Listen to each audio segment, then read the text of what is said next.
नमस्कार दोस्तों, आप सबका मेरे चैनल में स्वागत है। आज हम लोग सुनेंगे श्री फणीश्वर नाथ रेणु जी की कहानी लाल पान की बेगम। तो चलिए कहानी को शुरू करते हैं। क्यों बिरजू की माँ नाच देखने नहीं जाएगी क्या? बिरजू की माँ शकरकंद उबाल कर बैठी मन ही मन कूद रही थी अपने आंगन में।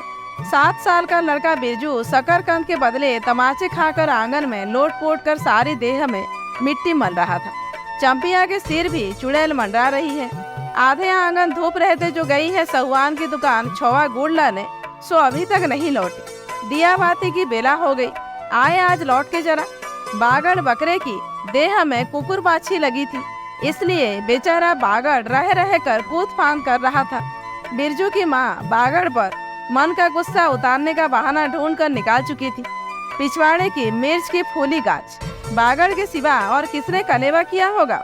बागड़ को मारने के लिए वह मिट्टी का छोटा ढेला उठा चुकी थी कि पड़ोसी मखनी हुआ की पुकार सुनाई पड़ी। क्यों बिरजू की माँ नाच देखने नहीं जाएगी क्या? बिरजू की माँ के आगे नाथ और पीछे पगिया हो तब न फुआ।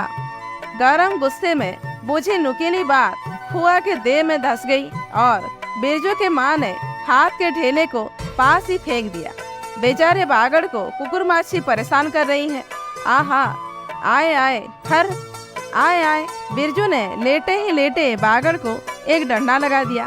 बिरजू की माँ की इच्छा हुई कि जाकर उसी डंडे से बिरजू का भूत भगा दे, किंतु नीम के पास खड़ी पनभरनियों की खिलखिलाहट सुनकर रुक गई। बोली, ठहर, तेरे बप्पा ने बड़ा हथछुट्टा बना दिया है तुझे, बड़ा हाथ चलता है लोगों पर, ठहर। मकरी फुआ नीम के पास झुकी कमर से खड़ा उतार कर पानी भर कर लौटती पनभरनियों में बिरजू की माँ की बहकी हुई बात का इंसाफ करा रही थी। जरा देखो तो इस बिरजू की माँ को, 4 मन पाट जुट का पैसा क्या हुआ है, धरती पर पाँव ही नहीं पड़ते। निसाफ करो, खुद अपने मुंह से 8 दिन पहले से ही गांव की गली गली में बोलती फिरी है। हाँ, इस बार बिरजू के बप्पा ने कहा है बैलगाड़ी पर बिठाकर बलरामपुर का नाच दिखा लाऊंगा। बैल अब अपने घर है तो 1000 गाड़ी मंगनी मिल जाएंगी, सो मैंने अभी टोक दिया। नाच देखने वाली सब तो ऑन पोन कर तैयार हो रही हैं, रसोई पानी कर रहे हैं। मेरे मुंह में आग लगे क्यों मैं टोकने गई। सुनती हो क्या जवाब दिया बिरजू की माँ ने? मखनी फुआ ने अपने पोपले मुंह के होठों को एक और मोड़ कर एटती हुई बोली निकाली, अरे हाँ हाँ, बिरजू की मैया के आगे नाथ और पीछे पगिया हो तब ना। जंगी की पुतोहू बिरजू की माँ से नहीं डरती, वह जरा गला खोल कर ही कहती है, फुआ सरबे सित्तल मिट्टी सरबे सेटलमेंट के हाकिम के बासा पर फूल चाप किनारी वाली साड़ी पहन के तो भी भटा की भेंटी चढ़ाती तो तुम्हारे नाम से भी 2-3 बीघा धनहर जमीन का पर्चा कट जाता। फिर तुम्हारे घर भी आज 10 मन सोन बांग पाठ होता, जोड़ा बैल खरीदता, फिर आगे नाथ और पीछे सैकड़ों पगिया झूलती। जंगी की पुतोहू मुंहजोर है, रेलवे स्टेशन के पास की लड़की है, 3 ही महीने हुए गौने की नई बहू होकर आई है और सारे कुरमा टोली की सभी झगड़ालू सासों से एकाध मोर्चा ले चुकी है। उसका ससुर जंगी दागी चोर है, सी किलासी है, उसका खसम रंगी कुरमा टोली का नामी लठ है, इसलिए हमेशा सिंह खुजाती फिरती जंगी की पुतोहू। बिरजू की माँ के आंगन में जंगी की पुतोहू की गला खोल बोली गुलेर की गोलियों की तरह दंदनाती हुई आई थी। बिरजू के माँ ने एक तीखा जवाब खोज कर निकाला, लेकिन मन महसूस कर रह गई। गोबर की ढेरी में कौन ढेला फेंके। जीप के झाल को गले में उतार कर बिरजू की माँ ने अपनी बेटी चंपिया को आवाज दी, अरे चंपिया, आज लौटे तो तेरी मूड़ी मरोड़ कर चूल्हे में झोंकती हूँ। दिन दिन बेचाल होती जाती है। गांव में तो अब थिएटर बैस्कोप की गीत गाने वाली पतोरिया पुतोहू सब आने लगी हैं। कहीं बैठ के बाजे न मुरलिया सीख रही होगी, हर जाई। अरे चंपिया। जंगी की पुतोहू ने बिरजू की माँ की बोली का स्वाद लेकर कमर पर घड़े को संभाला और मटक कर बोली, चल दीदिया चल, इस मोहल्ले में लाल पान की बेगम बसती है, नहीं जानती दोपहर दिन और चौपहर रात बिजली की बत्ती भग भग कर जलती है। भग भग बिजली बत्ती की बात सुनकर न जाने क्यों सभी खिलखिलाकर हंस पड़ी। फुआ की टूटी हुई दंत पंक्तियों के बीच से एक मीठी गाली निकली, शैतान की नानी, बिरजू की माँ की आंखों पर मानो किसी ने तेज टॉर्च की रोशनी डालकर चौंधिया दिया। भग भग बिजली बत्ती। 3 साल पहले सर्वे कैंप के बाद गांव की जलनडाही औरतों ने एक कहानी गढ़ में फैलाई थी।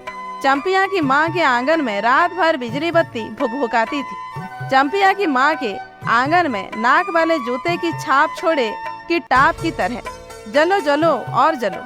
चंपिया की माँ के आंगन में चांदी जैसे पाट सूखते देखकर जलने वाली सब औरतें खलिहान पर सोनाली धान के बोझों को देखकर बैंगन का भुर्ता हो जाएंगी। मिट्टी के बर्तन से टपकते हुए छौवा गुड़ को उंगलियों से चाटती हुई चंपिया आई और माँ के तमाचे खाकर चीख पड़ी, मुझे क्यों मारती है? सहुआइन जल्दी से सौदा देती है। सहुआइन जल्दी सौदा नहीं देती कि नानी? एक सहुआइन की दुकान पर मोती झरते हैं जो जड़ गाड़ कर बैठी हुई थी। बोल गले पर लात देकर कल्ला तोड़ दूंगी हरजाई, जो फिर कभी बाजे न मुरलिया गाते सुना। चाल सीखने जाती है टीचर की छोकरियों से। बिरजू की माँ ने चुप होकर अपनी आवाज अंदाजी की। उसकी बात जंगी के झोपड़े तक साफ साफ पहुंच गई होगी। बिरजू बीती हुई बातों को भूलकर उठ खड़ा हुआ था और धूल झाड़ते हुए बर्तन से टपकते गुड़ को ललचाई निगाह से देखने लगा था। दीदी के साथ वह भी दुकान जाता तो दीदी उसे भी गुड़ चटाती जरूर। वह शकरकंद के लोभ में रहा और मांगने पर माँ ने शकरकंद के बदले ए मैया 1 अंगुली गुड़ दे दे। बिरजू ने तलहती फैलाई। दे ना मैया 1 रत्ती भर। 1 रत्ती क्यों? उठा के बर्तन को फेंक आती हूँ पिछवाड़े में, जाके चाटना। नहीं बनेगी मीठी रोटी। मीठी रोटी खाने का मुंह होता है बिरजू की माँ ने उबले शकरकंद का सूप रोती हुई चंपिया के सामने रखते हुए कहा। बैठ के छिलके उतार, नहीं तो अभी। 10 साल की चंपिया जानती है शकरकंद छीलते समय कम से कम 12 बार माँ उसे बाल पकड़कर झकझोरेगी, छोटी छोटी खोट निकाल कर गालियाँ देगी। पाँव फैला के क्यों बैठी है इस तरह बेलज्जी? चंपिया माँ के गुस्से को जानती है। बिरजू ने इस मौके पर थोड़ी सी खुशामद करके देखा। मैया मैं भी बैठकर शकरकंद छीलूं? नहीं, माँ ने छिड़की दी। 1 शकरकंद छिलेगा और 3 पेट में। जाके सिद्धू की बहू से कहो 1 घंटे के लिए कढ़ाई मांग कर ले गई तो फिर लौटाने का नाम नहीं। जा जल्दी।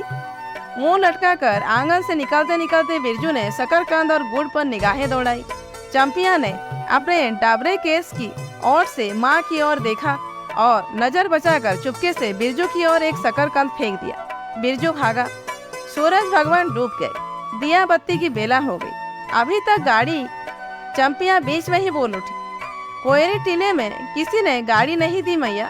बप्पा बोले माँ से कहना सब ठीक ठाक करके तैयार रहे। मलदहिया टोली के मियाँ जान की गाड़ी लेने जा रहा हूँ। सुनते ही बिरजू की माँ का चेहरा उतर गया। लगा छाते की कमानी उतर गई घोड़े से अचानक। कोयरे टीले में किसी ने गाड़ी मंगनी नहीं दी, तब मिल चुकी गाड़ी। जब अपने गांव के लोगों की आंख में पानी नहीं तो मलदहिया टोली के मियाँ जान की गाड़ी का क्या भरोसा? ना 3 में ना 13 में। क्या होगा शकरकंद छीलकर? रख दे उठा के। यह मर्द नाच दिखाएगा? बैलगाड़ी पर चढ़कर नाच दिखाने ले जाएगा? चढ़ चुकी बैलगाड़ी पर, देख चुकी जी भर नाच। पैदल जाने वाली सब पहुंचकर पुरानी हो चुकी होंगी। बिरजू छोटी कढ़ाई सिर पर आंधा कर वापस आया। देख दीदिया, मलेटरी टोपी। इस पर 10 लाठी मारने पर भी कुछ नहीं होता। चंपिया चुपचाप बैठी रही, कुछ बोली नहीं, जरा सी मुस्कुराई भी नहीं। बिरजू ने समझ लिया मैया का गुस्सा अभी उतरा नहीं है पूरे तौर से। मढ़ैया के अंदर से बागड़ को बाहर भगाती हुई बिरजू की माँ बड़बड़ाई। कल ही पचकौड़ी कसाई के हवाले करती हूँ इस राकस तुझे। हर चीज में मुंह में लगाएगा। चंपिया बांध दे बागड़ को, खोल दे गले की घंटी। हमेशा टुनुर टुनुर, मुझे जरा नहीं सुहाता है। टुनुर टुनुर सुनते ही बिरजू को सड़क से जाती हुई बैलगाड़ियों की याद आ गई। अभी बबुआन टोले की गाड़ियां नाच देखने जा रही थी। झुनुर झुनुर बैलों की झुमकी। तुमसे सो बेसी बकबक मत करो। बागड़ के गले से झुमकी खोलती बोली चंपिया। चंपिया डाल दे चूल्हे में पानी। बप्पा आवे तो कहना कि आपने उड़न जहाज पर चढ़कर नाच देख आए। मुझे नाच देखने का शौक नहीं। मुझे जगइयो मत कोई, मेरा माथा दुख रहा है। मढ़ैया के औसारे पर बिरजू ने फिसफिसा के पूछा, क्यों दे दिया? नाच में उड़न जहाज भी उड़ेगा? चटाई पर कतरी ओढ़ कर बैठती हुई चंपिया ने बिरजू को चुपचाप अपने पास बैठने का इशारा किया। मुफ्त में मार खाएगा बेचारा। बिरजू ने बहन की कतरी में हिस्सा बांटते हुए चुक्की मुक्की लगाई। जाड़े के समय इस तरह घुटने पर ठुड्डी रखकर चुक्की मुक्की लगाना सीख चुका है वह। उसने चंपिया के कान के पास मुंह ले जाकर कहा, हम लोग नाच देखने नहीं जाएंगे? गांव में एक पंछी भी नहीं है, सब चले गए। चंपिया को तिल भर भी भरोसा नहीं। साझा तारा डूब रहा है। बप्पा अभी तक गाड़ी लेकर नहीं लौटे। 1 महीना पहले से ही मैया कहती थी बलरामपुर के नाच के दिन मीठी रोटी बनेगी, चंपिया छीट की साड़ी पहनेगी, बिरजू पैंट पहनेगा। बैलगाड़ी पर चढ़कर चंपिया की भीगी पलकों पर एक बूंद आंसू आ गया। बिरजू का भी दिल भर आया। उसने मन ही मन में इमली पर रहने वाले जिन बाबा को एक बैगन कबूला, गाछ का सबसे पहला बैगन। उसने खुद जिस पौधे को रोपा है, जल्दी से गाड़ी लेकर बप्पा को भेज तो जिन बाबा। मढ़ैया के अंदर बिरजू की माँ चटाई पर पड़ी करवटें ले रही थी। पहले से किसी बात का मंसूबा नहीं बांधना चाहिए किसी को। भगवान ने मंसूबा तोड़ दिया। उसको सबसे पहले भगवान से पूछना है, यह किस चूक का फल दे रहे हो भोला बाबा? आपने जानते उसने किसी देवता पितर की मान मनौती बाकी नहीं रखती। सर्वे के समय जमीन के लिए जितनी मनौतियाँ की थी, ठीक ही तो महावीर जी का रोड तो बाकी ही है। हाय रे देव, भूल चूक माफ करो महावीर बाबा। मनौती दूनी करके चढ़ाएगी बिरजू की माँ। बिरजू की माँ के मन में रह कर जंगी और पुतोहू की बातें चुपती है। भग भग बिजली बत, चोरी चमारी करने वाली की बेटी पुतोहू जलेगी नहीं। 5 बीघा जमीन क्या हासिल की है बिरजू के पप्पा ने? गांव की भाई खोखियों की आंखों में किरकिरी पड़ गई है। खेत में पाट लगाकर देखकर गांव के लोगों की छाती फटने लगी। धरती फोड़कर पाट लगा है। बैसाखी बादलों की तरह उमड़ते आ रहे हैं पाट के पौधे। तो अलान तो फलान, इतनी आंखों की धार भला फसल सहे। जहाँ 15 मन पाट होना चाहिए, सिर्फ 10 मन पाट काटा और तौल के औजन हुआ भगत की यहाँ। इसमें जलने की क्या बात है भला? बिरजू के बप्पा ने तो पहले ही कुरमा टोली के एक आदमी को समझा के कहा, जिंदगी भर मजदूरी करते रह जाओगे। सर्वे के समय हो रहा है, लाठी कड़ी करो तो 2-4 बीघे जमीन हासिल कर सकते हो। सो गांव की किसी पुतखोकी का भतार सर्वे के समय बाबू साहब के खिलाफ खासा भी नहीं। बिरजू के बप्पा को कम सहना पड़ा। बाबू साहब गुस्से से सर्कस नाच के बाद की तरह उमड़ते रह गए। उनका बड़ा बेटा घर में आग लगाने की धमकी देकर गया। आखिर बाबू साहब ने अपने सबसे छोटे लड़के को भेजा। बिरजू की माँ को मौसी कह के पुकारा। यह जमीन बाबूजी ने मेरे नाम से खरीदी थी। मेरी पढ़ाई लिखाई उसी जमीन की उपज से चलती है। और भी कितनी बातें। खूब मोहना जानता है। उतना सा जरा भर का लड़का जमींदार का बेटा है कि? चंपिया, बिरजू सो गया क्या? यहाँ आ जा बिरजू, अंदर। तू भी आ जा चंपिया। भला आदमी आए तो एक बार आज। बिरजू के साथ चंपिया अंदर चली गई। डिबरी बुझा दे, बप्पा बुलाए तो जवाब मत देना, खपच्ची गिरा दे। भला आदमी रे, भला आदमी। मुँह देखो जरा इस मर्द का। बिरजू की माँ दिन रात मंझाना देती रहती तो ले चुके थे जमीन। रोज आकर माथा पकड़कर बैठ जाए, मुझे जमीन नहीं लेनी है बिरजू की माँ, मजूरी ही अच्छी, जवाब देती थी बिरजू की माँ खूब सोच समझ के। छोड़ दो, जब तुम्हारा कलेजा ही स्थिर नहीं होता है तो क्या होगा। जोरू जमीन जोर के, नहीं तो किसी और के। बिरजू के बाप पर बहुत तेजी से गुस्सा चढ़ता है, चढ़ता ही जाता है। बिरजू की माँ का भाग ही खराब है जो ऐसा गोबर गणेश घरवाला उसे मिला। कौन सा शौक मौज दिया है उसके मर्द ने। कोल्हू के बैल की तरह खट कर सारी उम्र काट दी इसके यहाँ। कभी 1 पैसे की जलेबी भी लाकर दी है उसके खसम ने। पाट का दाम भगत के यहाँ से लेकर बाहर ही बाहर बैल हट्टा चले गए। बिरजू की माँ को एक बार नमरी लोट देखने को भी नहीं दिया आँख से। बैल खरीद लाए। उसी दिन से गांव में ढिंढोरा पीटने लगे। बिरजू की माँ इस बार बैलगाड़ी पर चढ़कर जाएगी नाच देखने। दूसरे की गाड़ी के भरोसे नाच दिखाएगा। अंत में उसे अपने आप पर क्रोध आ गया।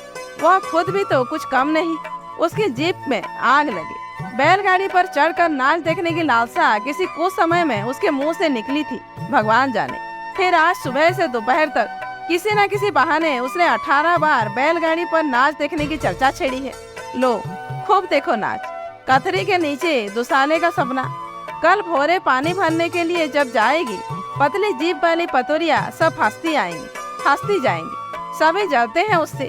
हाँ भगवान, दाढ़ी जार भी। 2 बच्चों की माँ होकर भी वह जस की तस है। उसका घरवाला उसकी बात में रहता है। वह बालों में गरी का तेल डालती है। उसकी अपनी जमीन है किसी के पास एक फुट जमीन भी अपने इस गांव में? जलेंगे नहीं। 3 बीघे में धान लगा हुआ है। अगहनी लोगों की बिक दीट से बचे तब तो बाहर बैलों की घंटियां सुनाई पड़ी। तीनों सतर्क हो गए, उत्कन्न होकर सुनते रहे। आपने ही बैलों की घंटी है क्यों रे चंपिया? चंपिया और बिरजू ने प्राय एक ही साथ कहा चुप। बिरजू की माँ ने फिसफिसा कर कहा, शायद गाड़ी भी है, घड़घड़ाती है ना? दोनों ने फिर हुंकारी भरी। चुप, गाड़ी नहीं है तो चुपके से टट्टी में छेद करके देख तो। आ चंपी, भाग के आ चुपके चुप। चंपिया बिल्ली की तरह हौले हौले पाँव से टट्टी में छेद से झाँक आई। हाँ मैया, गाड़ी भी है। बिरजू हड़बड़ा कर उठ बैठा। उसकी माँ ने उसका हाथ पकड़कर सुला दिया। बोलो मत। चंपिया भी गुदड़ी के नीचे घुस गई। बाहर बैलगाड़ी खोलने की आवाज हुई। बिरजू के बाप ने बैलों को जोर से डांटा। हाँ, आ गए घर आने के लिए छाती फटी जाती थी। बिरजू की माँ ताड़ गई। जरूर मलदहिया टोली में गांजे की चिलम चढ़ रही थी। आवाज तो बड़ी खनखनाती हुई निकल रही है। चंपिया, बाहर से पुकार कर कहा उसके बाप ने। बैलों को घास दे दे चंपिया। अंदर से कोई जवाब नहीं आया। चंपिया के बाप ने आंगन में आकर देखा तो ना रोशनी, ना चिराग, ना चूल्हे में आग। बात क्या है?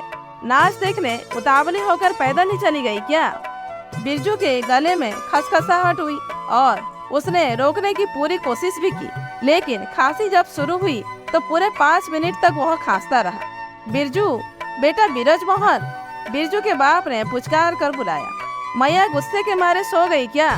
अरे अभी तो लोग जा ही रहे हैं। बिरजू की माँ के मन में आया कि कस कर जवाब दे, नहीं देखना है नाच, लौटा दो गाड़ी। चंपिया, उठती क्यों नहीं? ले, धान की पस्तीस रख दे। धान की बालियों का छोटा झब्बा झोपड़े के औसरे पर रख कर उसने कहा, दिया वालो। बिरजू की माँ उठकर औसारे पर आई। 1:30 पहर रात को गाड़ी लाने की क्या जरूरत थी? नाच तो अब खत्म हो रहा होगा। डिबरी की रोशनी में धान की बालियों का रंग देखते ही बिरजू की माँ के मन का सब मैल दूर हो गया। धानी रंग उसकी आंखों से उतरकर रोम रोम में खुल गया। नाच अभी शुरू भी नहीं हुआ होगा। अभी अभी बलमपुर के बाबू की संपनी गाड़ी मोहनपुर होटल बंगला से हकीम साहब को लाने गई है। इस साल आखिरी नाच है। 35 टट्टी में खोस दे। अपने खेत का है। अपने खेत का? खुलसती हुई बिरजू की माँ ने पूछा। पक गए धान? नहीं, 10 दिन में अगहन चढ़ते चढ़ते लाल होकर झुक जाएंगी सारे खेत की बालियाँ। मलदहिया टोली पर जा रहा था, अपने खेत में धान देखकर आंखें जुड़ा गई। सच कहता हूँ, 25 तोड़ते समय उंगलियां कांप रही थी मेरी। बिरजू ने धान की एक बाली से एक धान लेकर मुंह में डाल लिया और उसकी माँ ने हल्की डांट दी। कैसा लुक्कड़ है तू रे? इन दुश्मनों के मारे कोई नेम धर्म बचे? क्या हुआ, डांटती क्यों है? नवान्न के पहले ही नया धान छूटा दिया, देखते नहीं? अरे इन लोगों का सब कुछ माफ है। चिरई चुरमुन है यह लोग। दोनों के मुंह में नवान्न के पहले नया अन्न न पड़े। इसके बाद चंपिया ने भी दान की बाली को 2 धान लेकर दांतों तले दबाए। ओ मैया, इतना मीठा चावल और गमकता भी है ना दीदिया। बिरजू ने फिर मुंह में धान लिया। रोटी पोटी तैयार कर चुकी क्या? बिरजू के बाप ने मुस्कुरा कर पूछा। नहीं, मान भरे सुर में बोली बिरजू की माँ। जाने का ठीक ठिकाना नहीं और रोटी बनाती? वाह, खूब हो तुम लोग। जिसके पास बैल है उसे गाड़ी मांगनी नहीं मिलेगी भला। गाड़ी वालों को भी कभी बैल की जरूरत होगी। पूछूंगा तब कोयरी टोला वालों से। ले जल्दी से रोटी बना ले, देर नहीं होगी। अरे टोकरी भर रोटी तो पलक मारते बना देती है। 5 रोटियां बनाने में कितनी देर लगेगी? अब बिरजू की माँ के होठों पर मुस्कुराहट खुलकर खिलने लगी। उसने नजर बचाकर देखा। बिरजू का बप्पा उसकी ओर एकटक निहार रहा है। चंपिया और बिरजू न होते तो मन की बात हंसकर खोलने में देर न लग। चंपिया और बिरजू ने एक दूसरे को देखा और खुशी से उनके चेहरे जगमगा उठे। मैया बेकार गुस्सा हो रही थी ना? चंपी जरा घेलसार में खड़ी होकर मखनी फुआ को आवाज दे तो। ए फुआ, सुनती हो? फुआ, मैया बुला रही है। फुआ ने कोई जवाब नहीं दिया, किंतु उसकी बड़बड़ाहट स्पष्ट सुनाई पड़ी। हाँ, अब फुआ को क्यों पुकारती है? सारे टोले में बस एक फुआ ही तो बिना नात पगिया वाली है। अरे फुआ, बिरजू की माँ ने हंसकर जवाब दिया। उस समय बुरा मान गई थी क्या? नाथ पखिया बानों को आकर देखो, दोपहर रात में गाड़ी लेकर आया है। आ जाओ फुआ, मैं मीठी रोटी पकाना नहीं जानती। फुआ काकती खांसती आई। इसी के घड़ी पहर देर रहते ही पूछ रही थी कि नाच देखने जाएगी क्या। कहती तो मैं पहले से ही अपनी अंगीठी यहाँ सुलगा जाती। बिरजू की माँ ने फुआ को अंगीठी दिखला दी और कहा, घर में अनाज दाना वगैरह तो कुछ भी है नहीं, एक बागड़ है और कुछ बर्तन बासन, सो रात भर के लिए यहाँ तंबाकू रख जाती हूँ। अपना हुक्का ले आई हो ना फुआ। फुआ को तंबाकू मिल जाए तो रात भर क्या 5 रात बैठकर जाग सकती है। फुआ ने अंधेरे में टटोल कर तंबाकू का अंदाजा किया। ओहो, हाथ खोलकर तंबाकू रखा है बिरजू की माँ ने, और एक वह है सहुआइन, राम कहो। उस रात को अफीम की गोली की तरह एक मटर भर तंबाकू रख कर चली गई गुलाब बाग मेले और कह गई कि डिब्बी भर तंबाकू है। बिरजू की माँ चूल्हा सुलगाने लगी। चंपिया ने शकरकंद को मसल कर गोले बनाए और बिरजू सिर पर कढ़ाई औंधा कर अपने बाप को दिखलाने लगा। मलटेरी टोपी, इस पर 10 लाठी मारने पर भी कुछ नहीं होगा। सभी ठठा कर हंस पड़े। बिरजू की माँ हंस कर बोली, ताके पर 3-4 मोटे शकरकंद है, दे दे बिरजू को चंपिया, बेचारा शाम से ही। बेचारा मत कहो मैया, खूब सचारा है। अब चंपिया चहकने लगी। तुम क्या जानो, कतरे के नीचे मुंह क्यों चल रहा था बाबू साहब का। ही। बिरजू के टूटे दूध के दांतों की फांक से बोली निकली, ब्लैक मार्टिन में 5 शकरकंद खा लिया। हा। सभी फिर ठठाकर हंस पड़े। बिरजू की माँ ने फुआ का मन रखने के लिए पूछा, 1 कनवा गुड़ है, आधा दो फुआ। फुआ ने गदगद होकर कहा, अरे शकरकंद तो खुद मीठा होता है, उतना क्यों डालेगी। जब तक दोनों बैल दाना घास खाकर एक दूसरे की देह को जीभ से चाटे, बिरजू की माँ तैयार हो गई। चंपिया ने छींटे की साड़ी पहनी और बिरजू बटन के अभाव में पैंट पर पटसन की डोरी बंधवाने लगा। बिरजू की माँ ने आंगन से निकल गांव की ओर कान लगाकर सुनने की चेष्टा की। इतनी देर तक भला पैदल जाने वाले रुके रहेंगे। पूर्णिमा की चांद सिर पर आ गया है। बिरजू की माँ ने असली रूपा का मंगटिक्का पहना है आज पहली बार। बिरजू के पप्पा को हो क्या गया है, गाड़ी जोतता क्यों नहीं, मुंह की ओर एक टक देख रहा है मानो नाच की लाल पान की।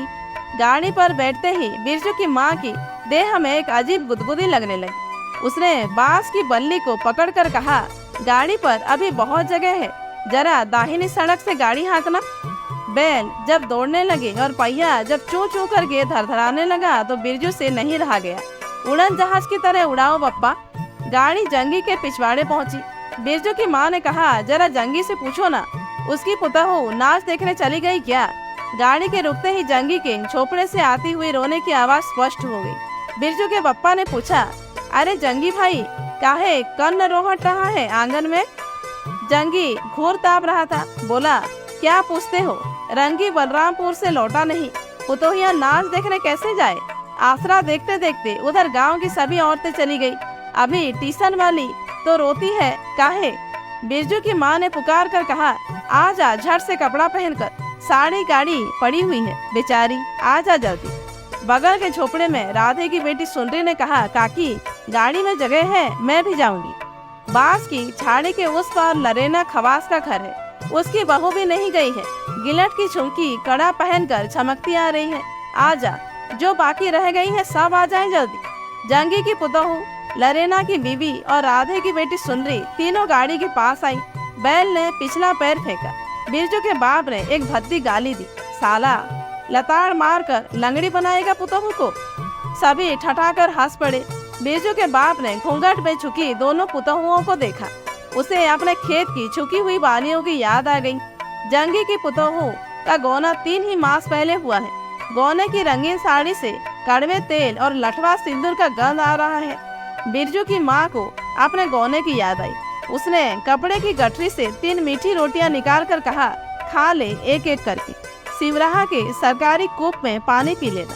गाड़ी गांव के बाहर होकर धान की खेतों के बगल से जाने लगी। चांदनी कार्तिक की खेतों के धान के झरते फूलों की गंध आती है। बांस की झाड़ी में कहीं दुधी की लता फुली है। जंगी की पुतहू ने एक बीड़ी सुलगाकर बिरजू की माँ की ओर बढ़ाई। बिरजू की माँ को अचानक याद आई, चंपिया, सुंदरी, लरेना की बीवी और जंगी की पुतहू, ये चारों ही गांव में बैस कोप का गीत गाना जानती हैं। खूब। गाड़ी की लीक धन खेतों के बीच होकर गई। चारों ओर गोने की साड़ी की खसखसाहट जैसी आवाज होती है। बिरजू की माँ के माथे के मांग टिक्के पर चांदनी छिटकती है। अच्छा, अब एक बैस्कोप का गीत गा तो चंपिया, डरती है काहे? जहाँ भूल जाओगी बगल में मास्टरनी बैठी ही है। दोनों पुतहुओं ने तो नहीं, किंतु चंपिया और सुंदरी ने खंखार कर गला साफ किया। बिरजू के बाप ने बैलों को ललकारा, चल भैया और जरा जोर से गा रे चंपिया, नहीं तो मैं बैलों को धीरे धीरे चलने को कहूँगा। जंगी की पुतहू ने चंपिया के कान के पास घूंघट ले जाकर कुछ कहा और चंपिया ने धीमे से शुरू किया। चंदा की चांदनी। बिरजू को गोद में लेकर बैठी उसकी माँ की इच्छा हुई कि वह भी साथ साथ गीत गाए। बिरजू की माँ ने जंगी की पुतहू को देखा, धीरे धीरे गुनगुना रही है वह भी। कितनी प्यारी पुतहू है। गौने की साड़ी से एक खास किस्म की गंध निकलती है। ठीक ही तो कहा था उसने, बिरजू की माँ बेगम है, लाल पान की बेगम। यह तो कोई बुरी बात नहीं। हाँ, वह सचमुच लाल पान की बेगम है। बिरजू की माँ ने अपने नाक पर दोनों आँखों को केंद्रित करने की चेष्टा करके अपने रूप की झांकी ली। लाला साड़ी की झिलमिल किनारी, मांग टिक्का पर चांद। बिरजू की माँ के मन में अब कोई और लालसा नहीं, उसे नींद आ रही है। तो दोस्तों, आज की कहानी यहीं पर समाप्त होती है। कहानी कैसी लगी कमेंट करके जरूर बताइए। अच्छी लगी हो तो एक लाइक कीजिए, जानने वालों को शेयर कीजिए और ऐसे ही वीडियोज आगे देखने के लिए मेरे चैनल को सब्सक्राइब करना मत भूलिए।